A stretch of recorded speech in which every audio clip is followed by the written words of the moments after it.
கொண்டு மக்களுக்கு மத்தியிலே குழப்பம் செய்து கொண்டிருக்கக்கூடிய ஒரு சில மனிதர்களின் காரணமாக சில பொதுமக்களில் சிலர் குழம்பி போயிருக்கக்கூடிய சூழ்நிலையை காணுகின்றோம். அதற்கு விளக்கமாக பல கூட்டங்களிலே, பல பேச்சுக்களிலே, பலவிதமான எழுத்து முறைகளிலே பதில் சொல்லப்பட்டிருந்தாலும் கூட குழம்பிக் கொண்டிருக்கக்கூடியவர்கள் பல பேர் இருக்கின்றார்கள். எது சரி எது சரியில்லை என்பதாக தீர்மானிக்க முடியாத பலர் இருக்கின்றார்கள். அவர்கள் சொல்லுவதும் சரியாக இருக்கின்றது, நீங்கள் சொல்லுவதும் சரியாக இருக்கின்றது என்பதாக சொல்லக்கூடியவர்களும் உண்டு. இல்லை, நீங்கள் சொல்லுவது சரியில்லை, அவர்கள் சொல்லுவதுதான் சரியாக இருக்கின்றது என்பவர்களும் உண்டு. நம்மிடத்தில் வாதம் செய்யக்கூடியவர்கள் பலர் வருகின்றார்கள்.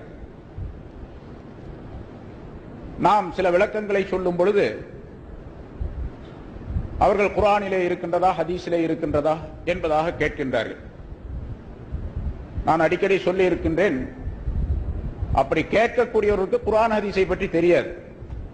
குர்ஆன் ஹதீஸை பற்றி தெரியாதுன்னா குர்ஆன் ஓத. சமீப காலமாக ஷரியாத்துடைய விஷயத்தில் மாறுபட்ட கருத்துக்களை சொல்லிக் கொண்டு மக்களுக்கு மத்தியிலே குழப்பம் செய்து கொண்டிருக்கக்கூடிய ஒரு சில மனிதர்களின் காரணமாக சில பொதுமக்களில் சிலர் குழம்பி போயிருக்கக்கூடிய சூழ்நிலையை காணுகின்றோம். அதற்கு விளக்கமாக பல கூட்டங்களிலே, பல பேச்சுக்களிலே, பலவிதமான எழுத்து முறைகளிலே பதில் சொல்லப்பட்டிருந்தாலும் கூட குழம்பிக் கொண்டிருக்கக்கூடியவர்கள் பல பேர் இருக்கின்றார்கள். எது சரி எது சரியில்லை என்பதாக தீர்மானிக்க முடியாத பலர் இருக்கின்றார்கள். அவர்கள் சொல்லுவதும் சரியாக இருக்கின்றது, நீங்கள் சொல்லுவதும் சரியாக இருக்கின்றது என்பதாக சொல்லக்கூடியவர்களும் உண்டு. இல்லை, நீங்கள் சொல்லுவது சரியில்லை, அவர்கள் சொல்லுவதுதான் சரியாக இருக்கின்றது என்பவர்களும் உண்டு. நம்மிடத்தில் வாதம் செய்யக்கூடியவர்கள் பலர் வருகின்றார்கள். நாம் சில விளக்கங்களை சொல்லும் பொழுது அவர்கள் குர்ஆனிலே இருக்கின்றதா ஹதீஸிலே இருக்கின்றதா என்பதாக கேட்கின்றார்கள். நான் அடிக்கடி சொல்லி இருக்கின்றேன், அப்படி கேட்கக்கூடியவர்களுக்கு குர்ஆன் ஹதீஸை பற்றி தெரியாது. குர்ஆன் ஹதீஸை பற்றி தெரியாதுன்னா குர்ஆன் ஓதம் கூட தெரியாது. குர்ஆன் ஓத தெரியாது என்பது மட்டுமல்ல, சூரத்துல் ஃபாத்திஹா கூட ஓத தெரியாது. நான் முன்னால சவால் விட்டு சொல்லி இருக்கின்றேன் பல இடங்களிலே. அப்படி யாராவது சொல்லக்கூடியவர்களே சூரத்துல் ஃபாத்திஹாவை மட்டும் 138 எழுத்து மிகச் சரியாக ஓதி காட்டணும், பார்க்கலாம். எப்படி அந்த எழுத்துக்களை உச்சரிக்க வேண்டுமோ அந்த முறைப்படிக்கு உச்சரித்து சூரத்துல் ஃபாத்திஹாவை ஓதி காட்டணும். அல்லது ஓதி காட்டிவிட்டால் பிறகு அதற்கு ஆலிம்கள் தேவையில்லை, மதரசாக்கள் தேவையில்லை, பாடம் நடத்த தேவையில்லை, முஅல்லிம் தேவையில்லை, நாங்களே குர்ஆனை கற்றுக்கொள்ள முடியும் எங்களுக்கு என்று சொல்லக்கூடியவர்கள் அல்ஹம்துலில்லாஹி ரப்பில் ஆலமீனுக்கு அர்த்தம் சொல்லட்டும். ஒழுங்கா அல்ஹம்துலில்லாஹி ரப்பில் ஆலமீனுக்கு என்ன அர்த்தம் உண்டோ அந்த அர்த்தத்தை சொல்லட்டும், பார்க்கலாம் என்று நான் பல கூட்டங்களில் சொல்லியது உண்டு. அப்படிப்பட்ட இந்த சூழ்நிலையிலே இங்கே பல்வேறு தலைப்புகளிலே சிறந்த உலமாக்கள், உங்களுக்கு குறிப்பாக 3 உலமாக்கள் உரையாற்றவிருக்கின்றார்கள். அதே போல தலைமை உரை ஒன்று இருக்கின்றது. அதை நீண்ட நேரம் நான் சொல்லிக் கொண்டிருக்க முடியாது. இங்கே வந்திருக்கக்கூடிய உலமாக்கள் பேச வேண்டும். குறிப்பாக நம்ம கீரனூர் ஹஜ்ரத் அவர்கள் எங்கே உட்கார்ந்து இருக்கின்றார்கள். மகரிப் தொழுதவுடன் அடுத்த இடத்துல புரோகிராம் அவர்களுக்கு. அங்க போயிட்டு இஷா தொழுதுன்னா ட்ரெயினுக்கு போகணும். அதனால இன்ஷா அல்லாஹ் அவர்களுடைய பேச்சு இப்பொழுது நடைபெறும்.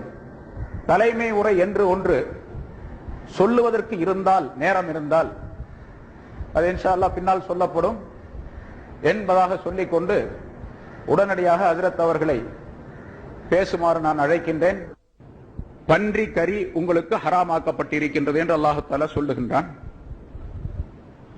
பன்றி கறி என்று அல்லாஹு தஆலா சொல்லுவதின் காரணமாக கரியை மட்டும்தான் சாப்பிடுவது ஹராம், மற்ற பொருள்களை எல்லாம் சாப்பிடலாம் என்று எழுதியிருக்கின்றார்கள். அதை நான் ஜும்மாவில் சொன்ன எல்லாத்துக்கும் தெரியும். அதை அவரை சார்ந்த அவங்க எதுவும் கேள்வி கேட்கல. அவரை சார்ந்த அவருடைய நட்பு கொண்ட ஒரு மனிதர் ஒருவர் எனக்கு கடிதம் எழுதியிருந்தார். இந்த மாதிரி நீங்க சொன்னதுக்கு என்ன ஆதாரம்? அது 15 நாள் கழிச்சு எழுதினார். நான் 12ஆம் தேதி சொன்னது, அவர் 24ஆம் தேதி எனக்கு ஒரு கடிதம் எழுதியிருந்தார். அந்த கடிதத்திலே அவர் இப்படி நீங்கள் ஆதாரம் இல்லாமல் சொல்லி இருக்கின்றீர்கள், நான் அவரோடு சேர்ந்தவன், அவருடைய பல பயான்களிலே நான் கலந்திருக்கின்றேன், அவருடைய உரையாடல்களை கேட்டிருக்கின்றேன், அவருடைய கேசட்டுகளை கேட்டிருக்கின்றேன், அவரோடு கலந்து பல இடங்களிலே பல மேடைகளிலே பேசி இருக்கின்றேன், இப்படியெல்லாம் சொல்லி அதுல எந்த இடத்திலும் அவர் சொன்னதாக எனக்கு தெரியவில்லை. ஆகவே நீங்க சொன்னதுக்கு ஆதாரத்தை காட்ட வேண்டியது உங்களுடைய கடமை. ஆதாரம் காட்ட வேண்டியது என்று சொன்னால் நானும் நீங்களும் பேசிக் கொண்டக்கூடிய விஷயம் அல்ல, இது ஒரு பொது மேடையிலே வைக்கப்பட வேண்டும். அப்படி வைக்கப்படுவதற்கு எந்த இடத்திலே எந்த நேரத்திலே எத்தனை மனிதர்கள் சேர்ந்தாலும் சரி நீங்க அழைத்துக் கொண்டு வரலாம். நான் அவரை அழைத்துக் கொண்டு வருவதற்கு நான் பொறுப்பேற்றுக் கொள்ளுகின்றேன் என்பதாக எனக்கு லெட்டர் எழுதியிருந்தார். நான் அந்த சவுதியிலிருந்து வந்த அந்த இந்த அல் ஜன்னத் பத்திரிகையில எழுதப்பட்டு இருக்கின்றது. ஆனா அதை நான் முதல்ல கொடுக்கல. அந்த சவுதி அரேபியாவிலிருந்து வந்த அந்த பிரசுரம் இருக்கின்றது, அதிலே மாதம் நாள் அதாவது பக்கம் எல்லாம் குறிப்பிடப்பட்டு இந்த விஷயம் எழுதப்பட்டு இருக்கின்றது. அந்த காப்பியையும் நான் ஒரு லெட்டர் வச்சு அதை அவருக்கு மறுநாளே அதை போஸ்ட் செய்தேன், அனுப்பினேன் போஸ்ட்ல. ஆனா நான் காலையில் அனுப்பினேன், மத்தியானம் அதாவது முந்தா நாள் வெள்ளிக்கிழமை அன்னைக்கு பல மஸ்ஜிதுகளிலே எனக்கு என்ன கடிதம் எழுதினாரோ அந்த கடிதத்தை நோட்டீஸாக பிரசுரம் செய்து வெளியே அச்சிட்டு வெளியிட்டு இருக்கின்றார். இந்த மஸ்ஜிதிலும் கொடுக்கப்பட்டது, அங்கப்பநாயக்கன் தெருவில் கொடுக்கப்பட்டு இருக்கின்றது, அண்ணா நகரில் கொடுக்கப்பட்டு இருக்கின்றது, அமைஞ்சிக்கரையில் கொடுக்கப்பட்டு இருக்கின்றது, எப்படி பல்வேறு இடங்களிலே எனக்கு பலர் போன் செய்தார்கள், நேரடியாகவும் கேட்டார்கள், பலர் பலவிதமான கருத்துக்களை சொன்னார்கள். இப்ப நான் திரும்ப அவருக்கு அந்த நோட்டீஸ் வந்த பிறகு மறுபடியும் நேற்று இரவு இதே நேரத்தில் அவருக்கு ஒரு லெட்டர் எழுதினேன். அது அல் ஜன்னத் பத்திரிகையில் உள்ள இந்த வாசகங்களை நான் வாசிச்சு காட்டுறேன். இப்போ அந்த வாசகங்களை அப்படியே எழுதி இதுல தெளிவாக சொல்லி இருக்கின்றார், இறைச்சியை தவிர, பன்றியுடைய இறைச்சியை தவிர மீதி உள்ள பாகங்கள் எல்லாம் ஹராம் அல்ல, அதை சாப்பிடலாம் என்று தெளிவாக சொல்லி இருக்கின்றார். இதுக்கு நீங்க என்ன பதில் சொல்றீங்கன்னு கேட்ட 2வது கடிதம் எழுதினேன். இன்ஷா அல்லாஹ் 3வது ஒரு நோட்டீஸ் ஒரு பிரசுரம் ஒன்று வரும், இன்ஷா அல்லாஹ் வெள்ளிக்கிழமை வரும். ஏன்னா அது நீண்ட விளக்கங்கள் எழுத வேண்டியது இருக்கின்றது. அவர் சொன்ன இந்த விஷயங்களுக்கெல்லாம் ஆதாரங்களை எழுதி நாம் மிகச் சரியான விளக்கங்களை எழுதி இருக்கின்றோம். இன்ஷா அல்லாஹ் அது அச்சிட்டு வெளியிடப்படும், ஒரு 8-10 பக்கங்களை கொண்டதாக வெளிவரும் என்பதையும் தெரிவித்துக் கொள்ளுகின்றேன். இப்போ அவரு அந்த பன்றி இறைச்சி மட்டும் கூடாது, மற்ற எல்லாம் கூடும் அப்படிங்கிறதுக்கு போட்டு குழப்பி விட்டு, ஏன்னா சாதாரண மனிதர்கள் படிக்கும் பொழுது, அது அவங்க குழுவில் சேர்ந்திருக்கக்கூடியவர்கள் சாதாரண சின்ன சின்ன மக்கள் தான் சேர்ந்திருக்கிறாங்க, அதாவது குறைந்த வயது உடையவர்கள். அவர்களுக்கு தீவிரமாக ஆராய்ச்சி செய்யக்கூடிய இது கிடையாது, மேலோட்டமாக படிச்சுட்டு அப்படியே போயிடுவாங்க, அவ்வளவுதான். இதுல நுணுக்கமாக பார்த்து படித்தால்தான் அதுல என்ன எழுதப்பட்டு இருக்கின்றது என்ற கருத்து தெரியும். கலீல் அஹ்மத் கூட அந்த வாசகத்தை வாசிக்கும் பொழுது பாருங்க, பலவிதமான வாசகங்களை கொண்டு வாசகங்களை மாற்றி குழப்பி இருக்கக்கூடிய சூழ்நிலை தான் அவங்களுடைய பத்திரிகைகள் நிறைய பார்க்க முடியும். அதுபோல இந்த விஷயத்திலும் இந்த இறைச்சியை தவிர மற்றதெல்லாம் சாப்பிடலாம் அப்படிங்கிற விஷயத்துல பலவிதமான குழப்பமான வார்த்தைகளை எழுதி கடைசியில் முடிச்சிருக்கிறார். ஆனா அதனுடைய சாரம் என்ன அப்படிங்கறத இப்ப நான் படிச்சு காட்டுறேன், நீங்களும் தெரிஞ்சுக்கவே இன்ஷா அல்லாஹ் விளக்கம் சொல்றேன். அதாவது அல் ஜன்னத் 1995வது வருஷம் ஜனவரி மாசம், டிசம்பர் ஜனவரி 2 மாசத்துடைய பத்திரிகை சேர்ந்து வந்திருக்குது. அதுல இந்த விளக்கங்கள் 40வது பக்கத்தில், அதாவது பன்றியின் மாமிசம் அப்படிங்கிற தலைப்பிட்டு எழுதுகின்றார். அதுல நிறைய இந்த பன்றின்னு சொல்லக்கூடாது அப்படின்னு ஜனங்க வழங்கி வச்சிருக்கிறாங்க, அதெல்லாம் தப்பு, அதெல்லாம் சரிதான். சில பேர் சொல்றாங்க பன்றியின் வார்த்தையை சொல்லக்கூடாது. அது பன்றி என்பது அதனுடைய எல்லா பாகங்களும் முழுமையாக ஹராமாக்கப்பட்டிருக்கின்ற காரணத்தால், ஒரு அசூசையான பிராணி என்ற காரணத்தினால் அதை பேரை சொல்லுவதற்கும் கூட பலர் விரும்புவதில்லை, அவ்வளவுதானே தவிர சட்டம் அல்ல, ஒரு ஃபர்லு வாஜிப் அப்படிங்கிறது அல்ல. பெரியவர்கள் முன்னோர்களை பார்த்திருக்க 4 கால் பிராணின்னு சொல்லுவாங்க, அல்லது கட்டக்கால் பிராணின்னு சொல்லுவாங்க.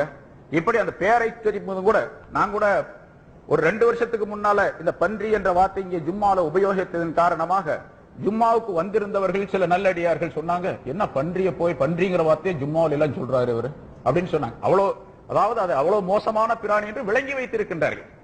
அப்படி இருக்கக்கூடிய சூழ்நிலையில அப்படியெல்லாம் சொல்ல தேவையில்லை என்பதாக எழுதிவிட்டு அப்புறம் கடைசியில சொல்றாரு, பன்றியின் அனைத்து பாகங்களும், நல்லா கவனிச்சு பார்க்கணும், பன்றியின் அனைத்து பாகங்களும் தடை செய்யப்பட்டிருந்தால் பன்றி தடுக்கப்பட்டது என்று இறைவன் கூறியிருப்பான்.